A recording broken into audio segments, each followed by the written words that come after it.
Hello TikTokers, I am the Christian Relationship Counsellor. I've started a new channel on YouTube. It's called the Christian Relationship Counsellor.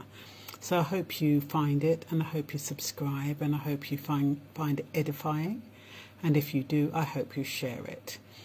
Today's scripture is the 24th chapter in Kings 2. And it's about Nebuchadnezzar, and we all know that Nebuchadnezzar was the biggest narcissist that there is. I mean, he actually had his magicians killed just because they couldn't interpret dreams. And he had one of his servants a vassal for 7 years. Anyway, the tables turned on him, and he was cast out into a wilderness for 7 years, made to eat grass, or so they say. Now, what has this got to do with today? I wanted to talk a little bit about narcissists, or people we have in our life who are just as bolshy and controlling and arrogant, conceited, who believe that they are the king of the castle. And because of that, they feel as though they can treat you any way they want. And narcissists tend to do that. And what I wanted to share with you today is how you get your control back. How do you stop a narcissist from bossing you about, controlling you, manipulating you?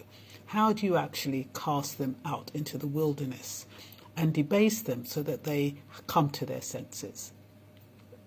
Well, the thing with a narcissist is, as long as he feels he has control over you, he is going to devalue you, and he's going to treat you abominably. And you might say, well, how can I switch that control?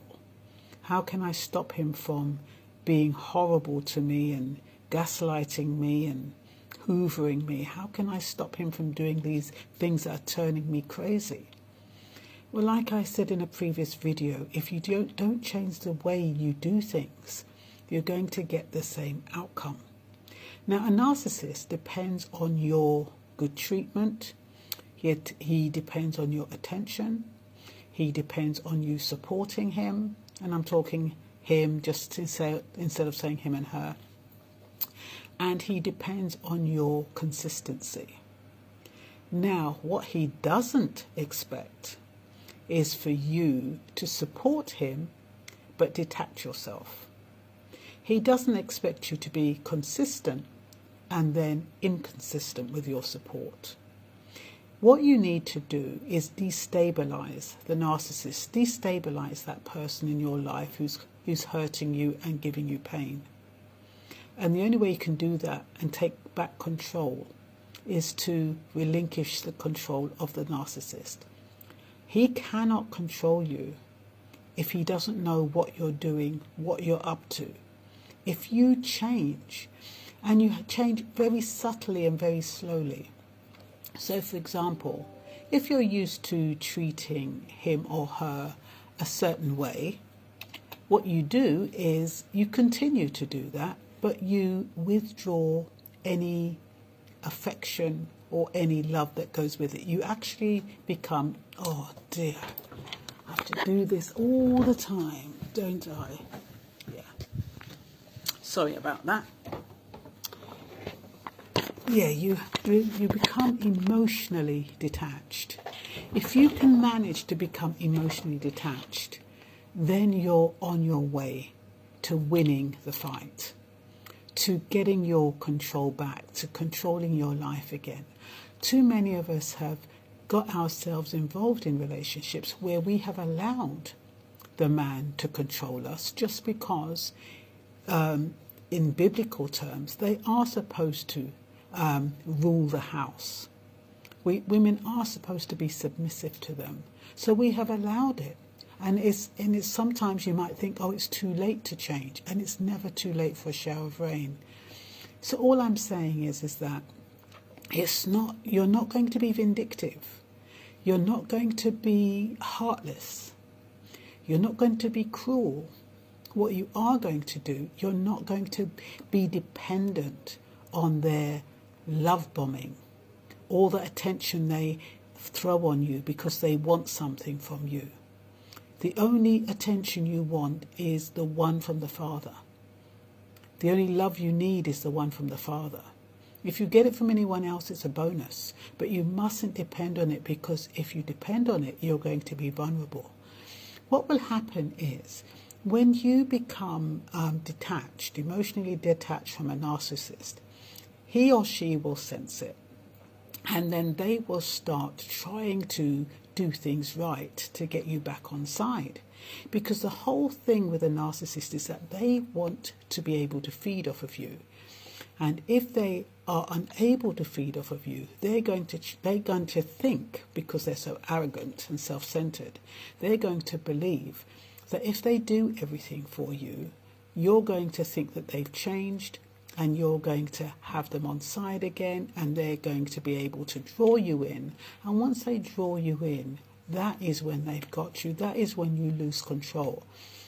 The sad thing about this is that it is an ongoing saga. You can either just adapt to it and get used to it, because that's what some of us have to do. It becomes a part of your personality. So you're not being unkind. You still, if you used to give them dinner, you still prepare their dinner, you still wash their clothes, whatever it is you used to do, you still support them in ways they need support. But you are not dependent on their love and attention. And if they say they're going to leave if you don't do A, B, and C, you genuinely do not care. That's where you need to reach in order to get your control back. So what have I got here? Never let a narcissist feel he has control over you. Do not rely on his love bombing. Be inconsistent with affection, but consistent with support. Support him, but be detached. You can get your needs met through God or through third parties. Do not become dependent on the narcissist, but allow the narcissist to become dependent on you. That is what happened with Nebuchadnezzar, because he was so boasting. He thought he was a king and the most big tyrant. He thought he didn't need anyone. He didn't even think he needed God. But when he was thrown into that desert for 7 years, or that wilderness, he had to realize that he needed God to help him. He became dependent on God. And what we need is that we are not gods. Of course we're not gods. But what we need to do is protect ourselves. And in order to do that, we want love. And because a narcissist craves for love, he is going to give that love because he believes that he is going to get that love back. Because he has an agenda. He's going to believe if he shows you love, he's going to be able to win you over, and then when he wins you over, he's going to get you back. But this isn't about him winning you over. This is about you holding your own. This is about you standing firm. This is about you still loving and caring, but not being drawn into the machinations of a narcissist ploy. You just have to be strong. So once they get control over you, and they'll love bomb you until their goal is to marry you, really, or at least live with you or do something that they have full control. That is their goal, and they'll be nice to you until they get their goal. And then once they've got it and they think it's difficult for you to leave, once they've created that dependency in you, that is when they're going to debase you and devalue you. So you cannot have that. You need to stand strong in your own. And then what will happen is they'll become vulnerable, fearful child who fears abandonment. And instead of treating you horribly, they'll actually treat you well because they don't want to be abandoned. As long as they know that you're afraid of abandonment, they're going to treat you like crap. But when they feel abandoned, or they feel that they might be abandoned, they're going to treat you well in order to avoid that abandonment. And so all I wanted to say is, when we think about those people who are high and mighty and who are at the top, at some point they're going to be brought down.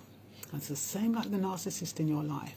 They might be ruling you now, but you can change it. And you can change it so it meets your ends and so that you're happy and peaceful. I'm the Christian Counsellor, Relationship Counsellor.